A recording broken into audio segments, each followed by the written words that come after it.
Hello, dear friend. Welcome back to English Talks with Avie. Relax, listen, and improve your English. Hello, my dear friend. It is wonderful to see you again. Let's leave the busy world behind and step into a small street in a quiet neighborhood. In this street, there is a tiny shop with a yellow light in the window. Inside, time moves very slowly. Today, we are going to talk about broken things. Sometimes we break a cup, a watch, or a promise. When something is broken, it is easy to throw it away and buy a new one. But some things cannot be replaced. Let's open the door to Mr. Kim's repair shop and find out why some broken things are worth saving. For 30 years, Mr. Kim worked in the same small shop. The sign on the door simply said, "Kim's Repairs." Inside, the walls were covered with shelves. The shelves held hundreds of objects. Silver pocket watches, old wooden radios, metal toy cars, and black and white cameras. Most of these things belonged to people in the neighborhood. Some people forgot to collect them. Mr. Kim never threw anything away. He knew that every object had a story. Mr. Kim was a quiet man. He wore a blue apron and thick round glasses. He used tiny screwdrivers and looked at the world through a magnifying glass. He liked order. He liked silence. But on a rainy Tuesday afternoon, the bell above the door rang.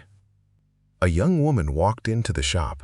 She wore a wet, yellow raincoat and held a small wooden box tightly in her hands. Her name was Clara. "Hello," Clara said softly. "Are you Mr. Kim?" Mr. Kim did not look up immediately. He was cleaning the gears of an old clock. "Yes," he replied. "What is broken?" Clara stepped forward and placed the box on his wooden workbench. It was an old music box made of dark walnut wood. But it was in terrible condition. The wood was cracked and the small metal key on the bottom was twisted. When Clara lifted the lid, Mr. Kim saw that the metal teeth inside were broken into pieces. "It belonged to my grandmother," Clara explained. Her voice was full of hope. "She passed away last month. This music box played her favorite song, but it fell down the stairs during a move. Can you fix it?" Mr. Kim picked up the box. He turned it over in his rough hands. He looked inside with his magnifying glass. He poked the broken gears. Then he put it down and shook his head. "Not possible," Mr. Kim said. His voice was flat. "The metal cylinder is split. The gears are crushed. It is too broken. I cannot fix this." Clara's face became very sad. She looked at the box and then looked at Mr. Kim. "Are you sure? I can pay more." "It is not about money," Mr. Kim said, turning back to his clock. "Some things are simply dead. Buy a new one." Clara stood still for a moment. Then she gave a small, tired smile. "Thank you for looking at it, Mr. Kim," she said. She picked up the broken box, put it in her bag, and walked out into the rain. Mr. Kim thought that was the end of the story, but he was wrong. The next day, at exactly 2 p.m., the doorbell rang again. Mr. Kim looked up. Clara walked in. She did not say anything. She did not approach the counter. Instead, she walked to an old wooden chair near the door, a chair that Mr. Kim kept for customers who were waiting. She sat down, placed her bag on her lap, and folded her hands. Mr. Kim frowned. "Can I help you?" he asked. "No, thank you," Clara said gently. "I am just waiting." "Waiting for what?" "I told you yesterday, lady, I cannot fix your box." "I know," Clara replied, "but your shop is very peaceful. I will just sit here for a little while." Mr. Kim did not know what to say. He went back to his work. The shop was silent, except for the steady sounds of 40 different clocks on the walls. Clara sat perfectly still. She looked at the old radios, she looked at the rain outside, and she looked at Mr. Kim's busy hands. After 1 hour, she stood up, murmured, "Goodbye, Mr. Kim," and left. On Thursday, she came back again at 2 p.m. She sat in the same chair. On Friday, she did the same thing. By the next week, Clara's daily visit became a strange routine. She never complained. She never asked him to change his mind. Her quiet presence was like a question without words. It was like a form of persuasion that Mr. Kim could not understand. Her patience started to bother him. Why did she care so much? Because she was sitting there, Mr. Kim found himself thinking about his own past. He looked at the old objects on his shelves. He remembered 30 years ago when he opened this shop with his late wife. They didn't have much money, but they had a passion for giving old things a second life. His wife always said, "Objects are like people, Kim. They get hurt, they get old, but if you love them enough, they can sing again." After his wife died 10 years ago, Mr. Kim became cold. He stopped trying hard things. He only fixed simple things because it was easier that way. There will be less chance to fail. On Wednesday of the second week, Clara was sitting in her usual spot. Mr. Kim was working on a small pocket watch, but his hands were shaking slightly. He couldn't concentrate. Finally, he slammed his screwdriver on the table. "Why do you come here every day?" he asked loudly. "What do you want from me?" Clara looked at him with her calm and clear eyes. "My grandmother told me about you, Mr. Kim.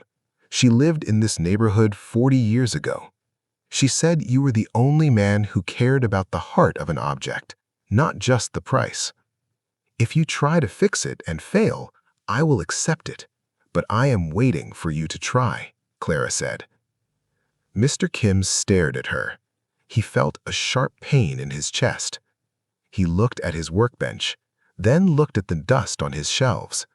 Without a word, he held out his hand. Clara smiled. She opened her bag, pulled out the dark walnut box, and placed it carefully in his hand. That night, Mr. Kim did not go home at his usual time. He locked the shop door, turned on his brightest lamp, and sat down with the music box. He began the repair work, a careful, quiet process that required all of his focus. He worked for hours till midnight. It was completely silent outside. But as he removed the main brass wheel from the deepest part of the box, something unexpected happened. A tiny folded piece of yellow paper fell out from behind the broken gears. It had been hidden there for many years.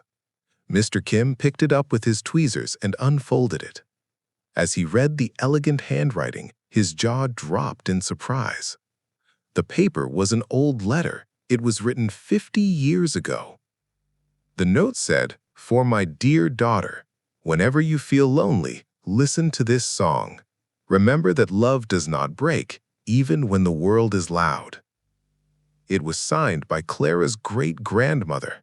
The music box was not just a decoration. It was a container for a secret family blessing. Mr. Kim realized that this music box carried the weight of 4 generations of women. He could not give up now. The repair was incredibly difficult. Mr. Kim had to use parts from 3 different antique watches to replace the broken gears. He used a tiny magnifying glass and held his breath every time he placed a tiny screw. His eyes ached and his fingers were stiff from the cold night air. He carefully heated the twisted metal key over a small flame until it became soft enough to straighten. He cleaned every single copper tooth inside the cylinder. It was like performing surgery on a butterfly. The next afternoon at 2 p.m., the bell rang. Clara walked into the shop. She looked at her usual chair, but before she could sit down, Mr. Kim spoke. "Clara," he said. His voice was tired, but it was warmer than before. "Come here." Clara walked to the workbench. Mr. Kim was sitting there, his hands resting on the dark walnut wood box. The cracks in the wood were filled with a beautiful gold resin. The metal key on the bottom was straight and clean. "I found this inside," Mr. Kim said, pushing the small yellow note toward her. Clara picked up the paper.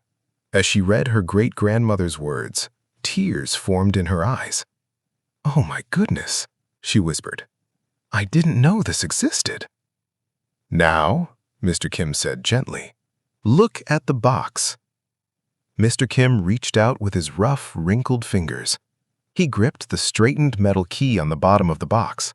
He turned it slowly. Clara held her breath. Her eyes were wide with anxiety. Mr. Kim let go of the key, and for 3 long seconds, there was absolute silence in the shop. Not a single sound came from the box. Clara's shoulders dropped, and Mr. Kim closed his eyes in disappointment. But just as Clara began to reach out her hand to comfort the old man, a strange metallic sound came from inside the box. Then suddenly, a beautiful crystal-clear melody began to follow. The gears turned smoothly, and the cylinder danced. The notes were sweet, pure, and filled the room like warm sunshine. It was an old lullaby.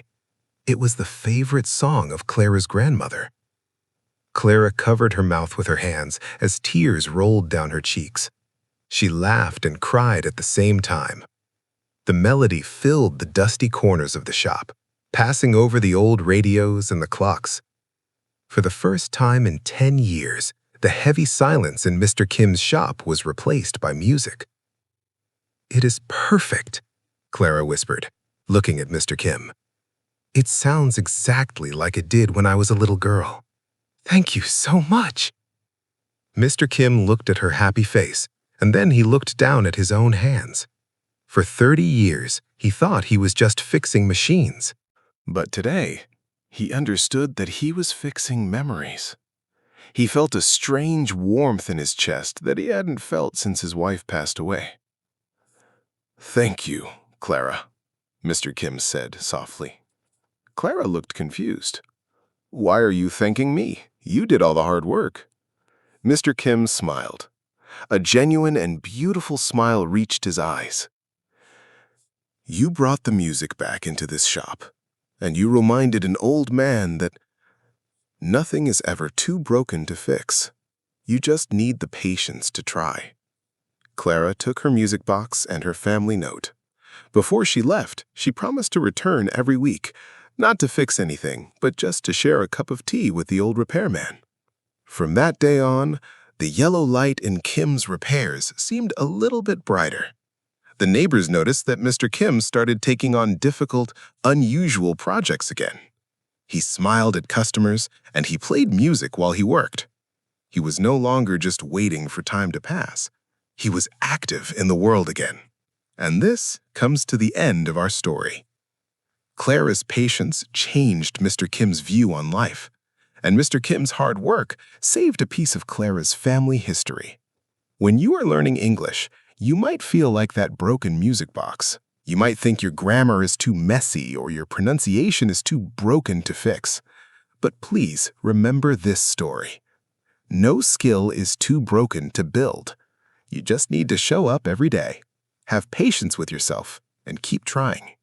Do you ever have an old object in your home that holds a special memory? We would love to read your stories in the comment. And if you enjoyed this episode, please hit the like button and share it with someone who needs a little hope today. Keep practicing and keep believing in yourself. See you in our next story. Thank you for listening. Subscribe for more English Talks with Avie. You can explore more videos here. Thanks.